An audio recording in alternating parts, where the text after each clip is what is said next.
आपका 180 रैलीज का जो टारगेट है, अब वो 272 सीट्स में नजर आता है कि आप 272 सीट्स के करीब आ रहे हैं।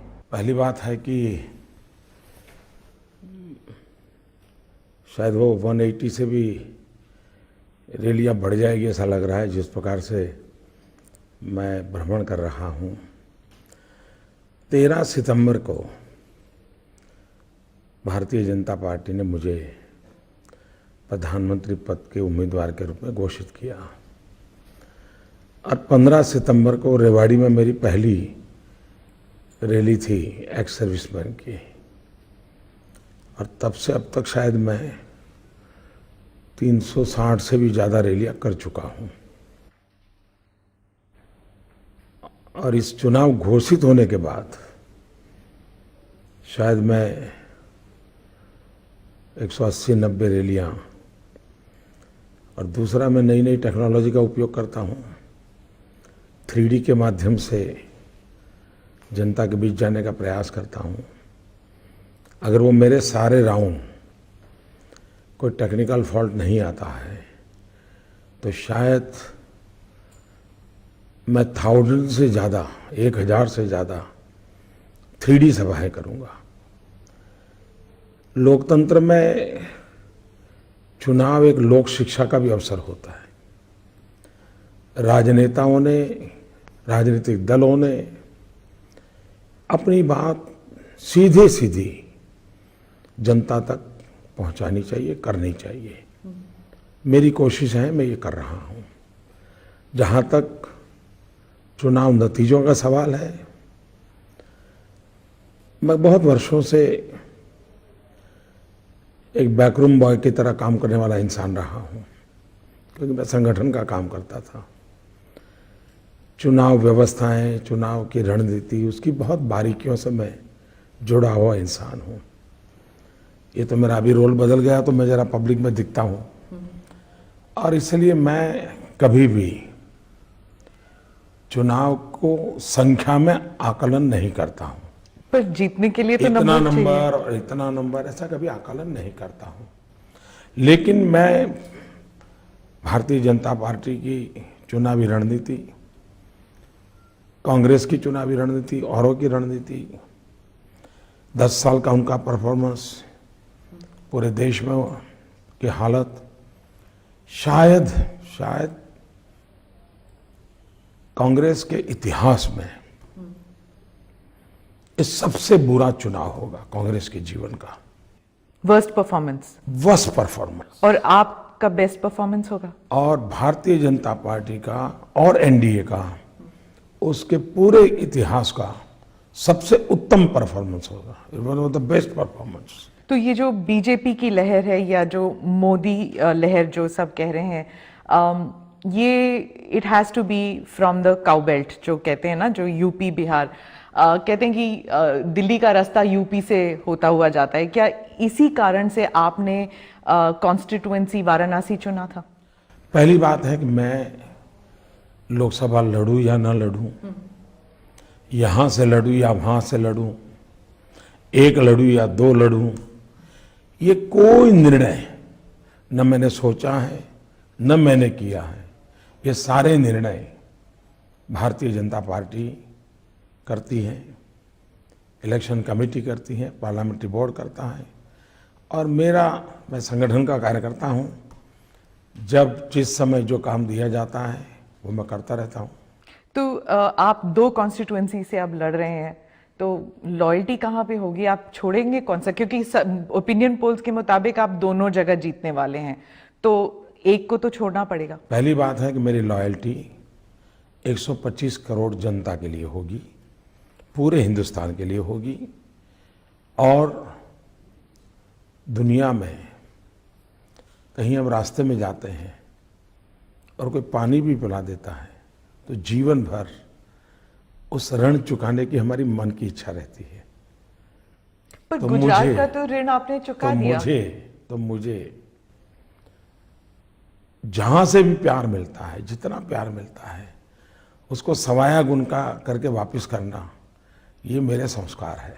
तो आपने गुजरात का ऋण तो चुका दिया, आपने वो संस्कार आपका तो हो गया, तो बड़ौदा वडोदरा को आप छोड़ देंगे? छोड़ना या रखना ये जनता के मिजाज पर निर्भर करेगा, अच्छा। मेरी पार्टी की रणनीति पर निर्भर करेगा।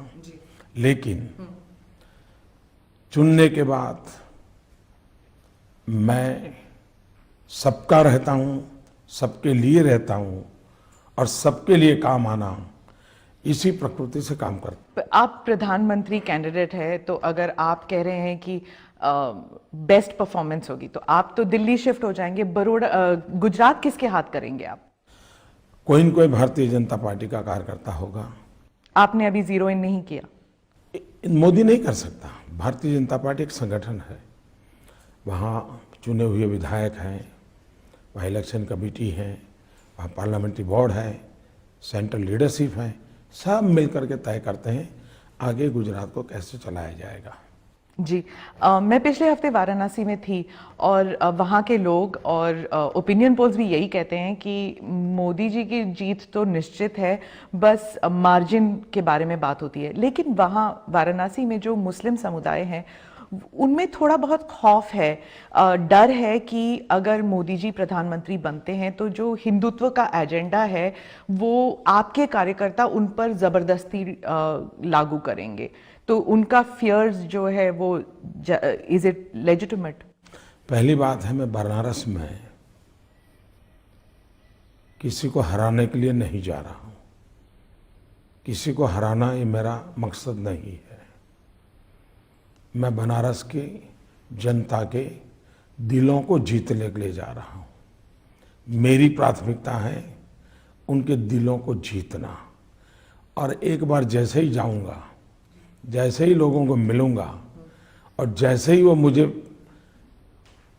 रूबरू में जानेंगे, not through media, not through my opponents, सीधा सीधा जब मोदी को जानेंगे तो वो लोग मुझे इतना प्यार करेंगे, उतना प्यार करेंगे जितना शायद उन्होंने अब तक किसी राजनेता को नहीं किया होगा। पर आपके ओपोनेंट्स आपसे पहले वहां पहुंच गए हैं। Kejriwal ji has already reached Varanasi, और वो अपने आप को एक एनार्किस्ट कहते हैं, लेकिन वहां पे वो सीधा सीधा मोदी जी पर अटैक कर रहे हैं।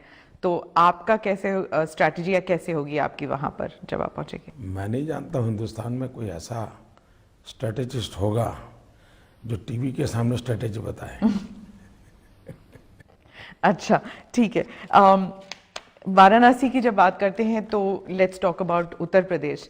वहाँ के जो आपकी लोकल यूनिट है वो टिकट डिस्ट्रीब्यूशन को लेकर काफ़ी नाराज़ हैं। कहते हैं कि जो एस्टैब्लिश लोग थे, मुरली मनोहर जोशी, राजनाथ सिंह, लालजी टंडन, इन सब के कॉन्स्टिट्यूंसीज बदले गए हैं और इसकी वजह से 10 सीटों में कम से कम असर पड़ने वाला है।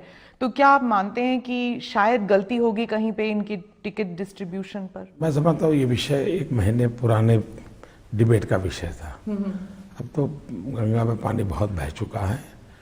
पर ये अपहिल बैटल हो गया है ना उनके लिए? ऐसा बिल्कुल नहीं है। ये जानकारी भी गलत है, एनालिसिस गलत है, अनुमान गलत है, और ये घिसी पीटी कैसेट कोई बजा रहा होगा।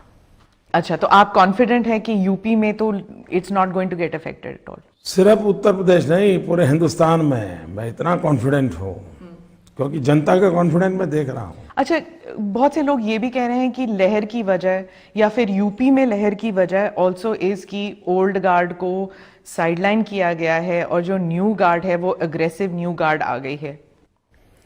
मैं समझता नहीं ये गार्ड वार्ड क्या होता है। गार्ड तो शायद रेलवे में पीछे होते हैं। मेरे यहाँ तो सारे जो वरिष्ठ लोग हैं वो इंजन है जो चलाते हैं। वो अब सिर्फ गाइडिंग फैक्टर हो गए हैं, जो अडवाणी जी हो गए, मुरली मनोहर जोशी जी हो गए, ये सिर्फ गाइड रह के गए। जो असली काम जो है वो सेकंड जनरेशन लीडर्स ने टेक ओवर कर लिया है। टेक ओवर वगैरह होता नहीं है, लेकिन ये सही है कि उन्हीं के गाइडेंस में करते हैं। अपने अपने उम्र से, अपने अपने क्षेत्र के हिसाब से लोग काम करते हैं, लेकिन मार्गदर्शन तपे तपाए नेतृत्व के पास ही है, वरिष्ठ नेतृत्व के पास ही है। मार्गदर्शन भी उन्हीं का है। जी, ये मोदी लहर हमने we talked about it in North India, लेकिन दक्षिण में वो लहर वो इतना असर नहीं दिखा रहा अभी। क्या देयर वाज अ प्रॉब्लम कि आपने प्री पोल अलायंसेस शायद उसमें गलती कर दी, इसलिए वो लहर नहीं हो पा रहा जैसे नॉर्थ इंडिया में हुआ है? पहली बात यह है कि हमारे देश में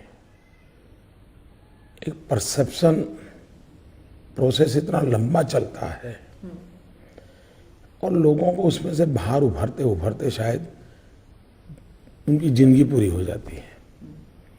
हमारे देश में एक गलत परसेप्शन बना हुआ है और मैं चाहूँगा कि पॉलिटिकल पंडित, मीडिया के लोग अब ये पुराने घिसे पिटी सोच से बाहर निकले।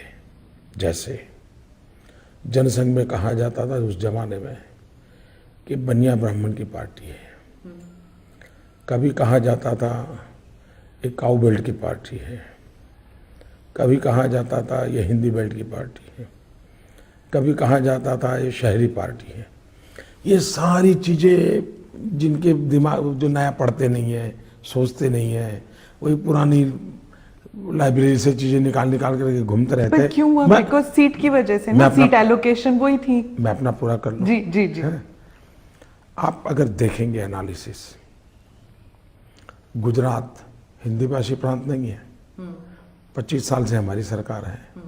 गोवा हिंदी भाषी नहीं है, हमारी सरकार है। कर्नाटक साउथ में हमारी सरकार है। उड़ीसा में हम सरकार में पार्टनर थे। तमिलनाडु, आंध्र में किसी जमाने में हम पार्टनर थे। हम तमिलनाडु में कभी पार्टनर थे। हम कश्मीर में भी थे, हम कन्याकुमारी में भी थे। तो ये एक परसेप्शन बना हुआ है, रियलिटी नहीं है। आज भारतीय जनता पार्टी गांव की पार्टी है, किसान की पार्टी है, पिछड़ों की पार्टी है। उत्तर दक्षिण पूर्व पश्चिम हिंदुस्तान के सभी चौराहे पर खड़ी हुई पार्टी है। और चुनाव में भी इन दिनों हम हर जगह पे परफॉर्म कर रहे हैं। तीसरी बात है, पहले लोग कहते थे बीजेपी अछूत है, कोई आता नहीं है, अनटचेबल है, ज़्यादा से ज़्यादा शिवसेना अकाली दल से। पहली बार हिंदुस्तान के इतिहास में प्री पोल अलायंस किसी एक दल का 25 पॉलिटिकल पार्टियों के साथ हुआ है, तो हिंदुस्तान के इतिहास में पहली घटना है। Pre poll alliance with 25 political parties, ये अनप्रेसिडेंटेड है। पर फिर आपने जयललिता के साथ क्यों नहीं प्री पोल? ये तो सब सोच रहे थे कि ये ऑटोमेटिक प्री पोल अलायंस है, जैसे कि पंजाब में आपने एसएडी के साथ किया, महाराष्ट्र में यू हैव शिवसेना। ये तो एवरीबडी थॉट, वो तो आपकी स्वेरिंग इन सेरेमनी तक आई थी। और अब इतनी तीखी आलोचना आप भी कर रहे हैं, वो भी कर रहे हैं। ये फिक्स्ड मैच लग रहा है मेरे को। अभी तक तीखी आलोचना नहीं हुई है जी। और लोकतंत्र में हर किसी को अपनी बात अपनी जुबान से, अपने तरीके से बताने का हक होता है। जी। भारतीय जनता पार्टी को भी है और भी पॉलिटिकल पार्टियों को है, वो अपना काम करते हैं।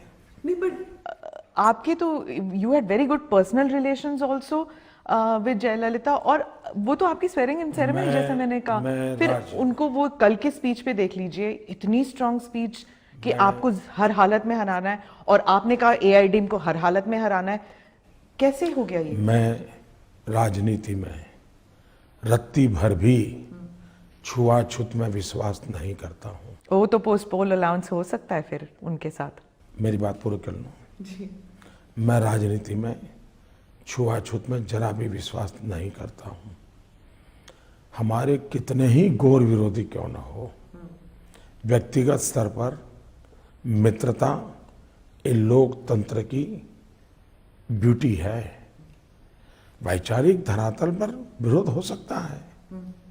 अब आपने देखा होगा शरद पवार मेरी तीखी से तीखी आलोचना करते हैं। मैं भी राजनीतिक स्तर पर बहुत तीखी आलोचना करता हूं, लेकिन व्यक्तिगत तौर पर मेरे उनसे बहुत अच्छे संबंध है। वो भी नहीं नकारते हैं, मैं भी नहीं नकारता हूं। जयललिता जी के साथ मेरे उतने ही अच्छे संबंध है, न वो मैं नकारते हैं न मैं नकारता हूं। इवन इन कांग्रेस इतने दिग्गज लोग हैं जिनका मेरा इतना प्रेम और स्नेहपूर्ण संबंध है।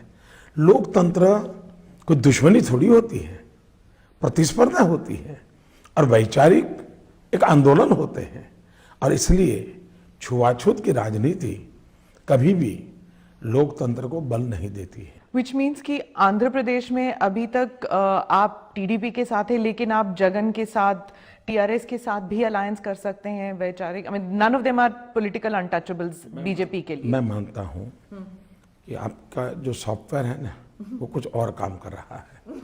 नंबर सोच रही हूँ मैं कुछ और बोल रहा हूँ। अच्छा, ठीक है। चलिए, अलायंसेस से हट जाते हैं, कैंपेन की तरफ आते हैं।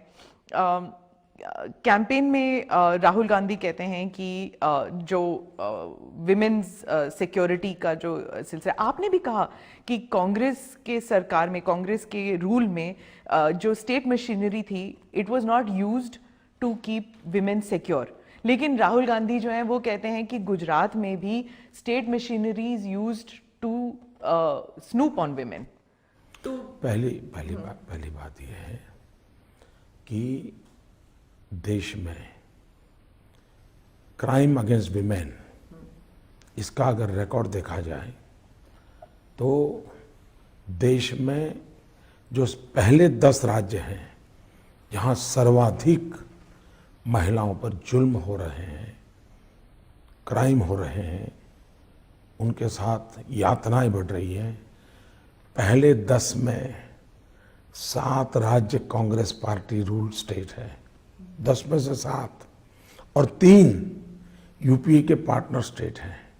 फर्स्ट 10 स्टेट में एक भी बीजेपी का राज्य नहीं है, एक भी बीजेपी के साथी दल का राज्य नहीं है। ये क्राइम अगेंस्ट विमेन के संबंध में भारतीय जनता पार्टी का बहुत ही संतोष देने वाला रिकॉर्ड है। तो जब आपकी सरकार आएगी तो is it going to be a priority issue? Number one. Number 2, हमारे देश में महिला के खिलाफ जो क्राइम है वो किसी एक परिवार, एक व्यक्ति तक सीमित विषय नहीं है, पूरी मानव जात के सामने कलंक का विषय है। न ही हिंदुस्तान में, न ही किसी राज्य में, अंतर्राष्ट्रीय जगत में भारत की छवि को धूमिल करने वाली बातें हैं। इसलिए एक देश के नाते, एक समाज के नाते, एक सरकार के नाते हमें और अधिक संवेदनशील होने की जरूरत है। मोदी गवर्नमेंट है, उसको भी जो होने की जरूरत है। ये विषय ऐसा है जिसको राजनीतिक छींतराकसी से दूर रखना चाहिए। विमेन डिग्निटी, ये हमारी प्रायोरिटी होनी चाहिए। न मुझे इसके विषय में कांग्रेस को गाली गलौज करना चाहिए, न ही मुझे राहुल गांधी को गाली गलौज करना चाहिए, क्योंकि मैं मानता हूं हम तो हमारी राजनीति करते रहेंगे, लेकिन प्रताड़ित हमारी माताएं बहनें होती हैं, उनकी बेइज्जती होती है। भगवान की खातिर मैं सबको कहता हूं। अभी एक दिन मुलायम सिंह जी ने कुछ बोल दिया, दिल्ली में इतना निर्भया का कांड चल रहा था, मुझे मीडिया ने बहुत पूछा था, मैंने कहा मेरी प्रायोरिटी है विमेन डिग्निटी। मैं और राजनीतिक दल या और सरकार को गाली गलौज में मैं ये भूल जाता हूं, मैं विमेन डिग्निटी को ही हर्ट कर रहा हूं, और इसलिए इस विषय में मेरी सोच पूरी तरह अपॉलिटिकल है। It should be apolitical. पर ये गाली गलौज के बारे में बात करेंगे तो this is become standard now. सभी पार्टियों की तरफ से बहुत ही गलत बयान आते हैं, बहुत ही very very wrong language which is being used. यहाँ तक कि अब आपको बोटी बोटी काट देंगे, ऐसे बात कर रहे हैं, और ये भी कह रहे हैं कि सरकार आने दीजिए, आप सबको ठीक कर देंगे। तो ये क्या स्कोर सेटलिंग होने वाली है जब आपकी सरकार आएगी? जहां तक नरेंद्र मोदी का सवाल है, मेरा 14 साल का ट्रैक रिकॉर्ड देख लीजिए गुजरात में। मैं, जनता ने मुझे सरकार हिसाब चुकता करने के लिए नहीं बनाती है। जनता मुझे किसी का बुरा करने के लिए लोग चुन करके नहीं भेजते हैं। सरकार की प्रायोरिटी होती है हो सके उतना सबसे ज़्यादा से ज़्यादा सबका भला करना, सबका कल्याण करना। और अगर हम यही करते रहेंगे तो हम अच्छा काम कर ही नहीं पाएंगे। और मुझे तो भगवान ने एक अच्छा सॉफ्टवेयर बना के दिया है कि जिसमें इस प्रकार की नेगेटिविटी को कोई प्लेस ही नहीं होता है। मैं पागल की तरह पॉजिटिव काम में लगा रहता हूँ। फिर आपने कहा है ना कि you will put behind bars जिन्होंने भी गलत काम किए हैं, वो तो आपने कहा है, बट सुब्रमण्य स्वामी ने कहा है कि स्पेशल कोर्ट्स होंगी, मोदी की स्पेशल बहुत कोर्ट्स। अच्छा सवाल पूछा आपने जी, बहुत अच्छा सवाल पूछा। देखिए हमारे देश में, और मैं चाहूँगा कि मैं I am very very thankful to ANI कि इतना बढ़िया सवाल आपने पूछा है, और मैं चाहूँगा कि मैं देश के सामने अपनी बात ढंग से रख पाऊँगा। देखिए हमारे देश में राजनीति का अपराधीकरण ये बहुत बड़ी चिंता का विषय है, और ये चिंता हर नागरिक की है, हर दल की होनी चाहिए, हर नेता की होनी चाहिए। इसको बीजेपी अदर पार्टियां, ये विषय नहीं है। राजनीति का अपराधीकरण ये चिंता का विषय है।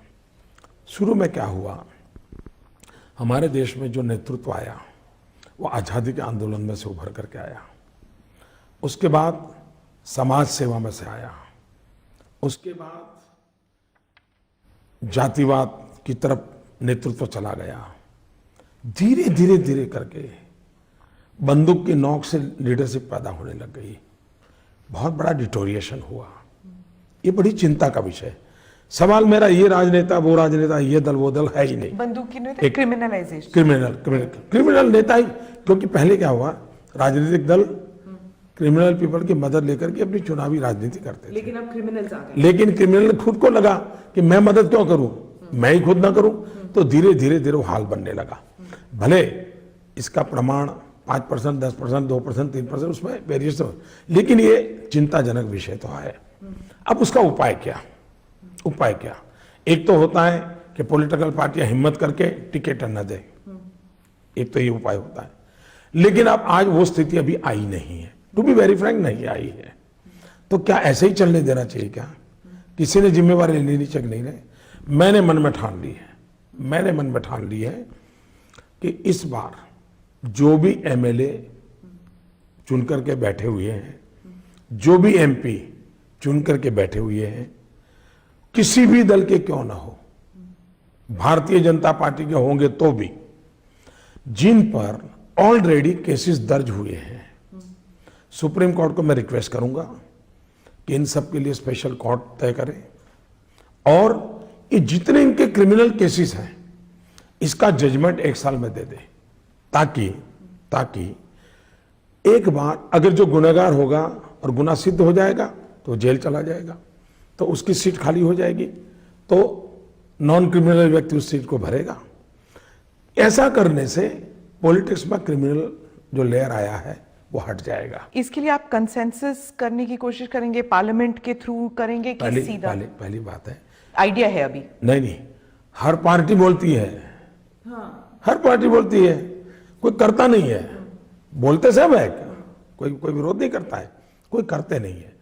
मैं करना चाहता हूं, और मुझे अभी ये रास्ता सूझता है, कोई अच्छा रास्ता कोई लोग सुझाएंगे तो मैं उसको भी सोचूंगा, लेकिन मेरी इस बात से इसको पॉलिटिक्स मत देंगे।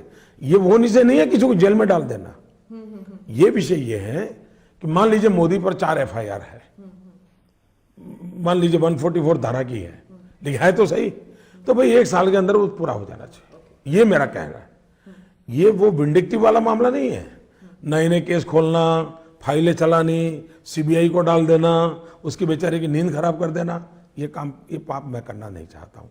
मैं चाहता हूँ भारत की इंस्टीट्यूशंस की क्रेडिबिलिटी बढ़े, संवैधानिक संस्थाओं का इज्जत बढ़े। अगर देश multiple pillars of the constitutional institutions इस पर खड़ा होगा तो देश बहुत ताकतवर बनेगा। इंस्टीट्यूशंस की जब बात होती है तो संजय बारू की किताब में उन्होंने लिखा है कि PMO की फाइल्स जो हैं वो सोनिया जी को दिखाई जाती थी। तो अगर आपकी सरकार आती है तो क्या आप पहले तो ये नेशनल एडवाइजरी काउंसिल जो UPA सरकार में थी, इसको obviously you will not have this, क्या आप भी कोई ऐसे ही काउंसिल बनाएंगे? क्या आप में, आपकी टीम में भी कोई ऐसे होगी, एक्स्ट्रा कॉन्स्टिट्यूशनल अथॉरिटी होगी, या फिर आप क्या इस पर इन्वेस्टिगेशन करेंगे कि कैसे PMO के फाइल्स बाहर चले गए? मैंने फिर कहा ना, मैं विंडिक्टिव तरीके से किसी काम से नहीं करता हूं। अगर जनता मुझे समय देगी तो कितना देगी? 60 महीने का देगी। क्या 60 महीने में मैं औरों की गंद को हाथ लगाता रहूं कि कुछ अच्छा बगीचा बनाऊं? नहीं, मैं यही कहता हूं जी ये मैं इसमें समय बर्बाद करने वाला मेरा नेचर नहीं है। मुझे बहुत अच्छे काम करने हैं। मैं अपना समय शक्ति अच्छे काम करने में लगाऊंगा, देश का भला कर पाऊंगा तो करूंगा। मुझे ये उसने क्या किया, वो क्या नहीं किया, उसको ये करूं वो करूं, ये लोकतंत्र की सोच नहीं है जी। अच्छा, आप पे कांग्रेस पार्टी इल्ज़ाम लगाती है कि आपके पीछे बहुत पूंजीपति हैं, उद्योगपति हैं, और what is going to happen. अच्छा, अडानी अंबानी के बारे में कहते हैं। नाउ द थिंग इज कि वो कहते हैं कि जैसे ही मोदी सरकार आ जाएगी उनको स्वीट हार्ट डील्स मिल जाएंगे, और लोग सोचते हैं कि एक किस्म की क्रोनी कैपिटलिज्म चली जाएगी और दूसरी किस्म की क्रोनी कैपिटलिज्म शायद आ जाएगी। तो इस बारे में आप क्या कहेंगे? मैं स्पष्ट मत कहूं। अब जैसे गुजरात में 14 साल के काम का हिसाब देखिए, हिंदुस्तान की पर कैपिटा इनकम से मेरे राज्य की पर कैपिटा इनकम अनेक गुना बढ़ी है। मेरे राज्य में, हिंदुस्तान में टोटल जो एम्प्लॉयमेंट एक्सचेंज से जॉब मिले हिंदुस्तान में पिछले 10 साल में 57% जॉब अकेले गुजरात में मिले। भला किसका हुआ? गरीब नौजवान का हुआ। मेरे यहाँ पहले 2% एग्रीकल्चर ग्रोथ था, 10 साल में 10% एग्रीकल्चर ग्रोथ हुआ। भला किसका हुआ? किसान का हुआ। मेरे यहाँ टूरिज्म नहीं था, नामो निशान नहीं था। आज हिंदुस्तान का एवरेज टूरिज्म ग्रोथ है, उससे मेरा राज्य का टूरिज्म ग्रोथ डबल हुआ। कौन कमाया? चाय वाला कमाता है, ऑटो वाला कमाता है, बिस्किट बेचने वाला कमाता है, हैंडीक्राफ्ट बेचने वाला कमाता है। तो ट्रिकल डाउन आपके यहाँ चल गया। एक मिनट, विकास हुआ। विकास सबका हो रहा है और सबका विकास होना चाहिए। इसी को लेकर के मेरी साथ not only that, small scale industries, आपको जान करके आनंद होगा, झूठ बोलने वालों को हैरानी होगी। पूरे हिंदुस्तान का जो स्मॉल स्केल इंडस्ट्री का ग्रोथ है, 80% ग्रोथ स्मॉल स्केल इंडस्ट्री का गुजरात ने दर्ज करवाया है। और इसलिए आरोप लगाने वालों के पास अब मोदी के खिलाफ कहने के लिए कुछ बचा नहीं है। और दूसरा, ऐसी कैसी दिल्ली में सरकार मरी पड़ी हुई है कि जो मोदी के इतने पापों के बाद भी उस पर हाथ भी नहीं लगा पाती है। जो पापों का वो गिनती करते हैं, तो दिल्ली में ऐसी सरकार को तो 1 मिनट नहीं रहने देना चाहिए जिसके पास भाषण में बोलने के लिए मोदी के खिलाफ 1000 आइटम है और कदम उठाने के लिए 1 आइटम नहीं है। तो ऐसी निकम्मी सरकार को अब देश ने 1 मिनट रहने नहीं देना चाहिए। ये निकम्मी सरकार या निकम्मी पार्टी जिसको आप कहते हैं, टर्म करते हैं, ये भी कहती हैं कि मोदी जी जो हैं वो मार्केटिंग बड़ी अच्छी कर लेते हैं अपनी, और 10,000 करोड़ का इनका एडवर्टाइजिंग बजट है फॉर द इलेक्शंस। इतना पैसा खर्च करने की क्या ज़रूरत थी? अगर आपके अचीवमेंट्स इतने अच्छे हैं तो why was the need to spend so much of money? पहली बात, आपने मान लिया क्या उनका आरोप? आप बताइए। नहीं, पहले तो आप ऐसे सवाल पूछ रही है, उनके आरोप को आप ओन कर रही हो। मेरा काम है सवाल पूछना। आप उसको ओन मत कीजिए जी। आरोप उनका है, वो आरोप आपका नहीं होना चाहिए। आप अपने आप को अलग रखिए उससे, क्योंकि ये नहीं कि अपनी प्रतिष्ठा है, ये नहीं कि अपनी एक इज्जत है, और मैं मानता हूँ मेरे मन में तो बहुत इज्जत है जी। दूसरी बात है, कांग्रेस के नेता कल उनको पूछेंगे तो 15,000 करोड़ बोलेंगे, दूसरों को बोलेंगे तो 20,000 करोड़ बोलेगा। तो रात को सपने में जो फिगर आते हैं वो सुबह बोलते हैं वो लोग। मैंने रिक्वेस्ट किया है, आनंद शर्मा को किया है, जिन्होंने आरोप लगाया। मेरा 2 चीज़ों का आग्रह है। अभी भी उनके पास 25 दिन सरकार है, सरकार तो है इनके पास, क्या ये जांच नहीं कर सकते? क्या इंक्वायरी नहीं कर सकते? क्या देश के सामने दूध का दूध और पानी का पानी नहीं करना चाहिए क्या? इसलिए मेरा आग्रह है कि जो आरोप लगाए हैं वही इन्वेस्टिगेशन करें, वही जज, वही। नहीं, पर ये तो आप डिनाई नहीं कर सकते कि आपकी जो कैंपेन है, it is something which is even better than India shining campaign. सुनिए। नंबर 2, इलेक्शन कमीशन हर कॉन्स्टिट्यूंसी पर चुनाव खर्च के ऑब्जर्वर बैठे हुए हैं, टॉप मोस्ट ऑफिसर बैठे हुए हैं। इलेक्शन कमीशन एक एक चीज की निगरानी करता है, एक एक चीज की करता है। उसके बावजूद भी मैं कहता हूं कांग्रेस के मित्रों को कि वे जाकर के इलेक्शन कमीशन को अपने पास जो कुछ भी जानकारियां है तुरंत दे। ये मेरा इंटरव्यू टेलीकास्ट होने की 5 मिनट में ही दे दे और ऐसी कड़ी से कड़ी जांच हो ताकि ये झूठ चले नहीं। नंबर 1। नंबर 2, क्या अच्छा कैंपेन नहीं होना चाहिए क्या? मैं हैरान हूं। मैं पूरे देश में अगर 500-600 जिले में जाने का माजा रखता हूं, थकता नहीं हूं, तो ये गुनाह है क्या?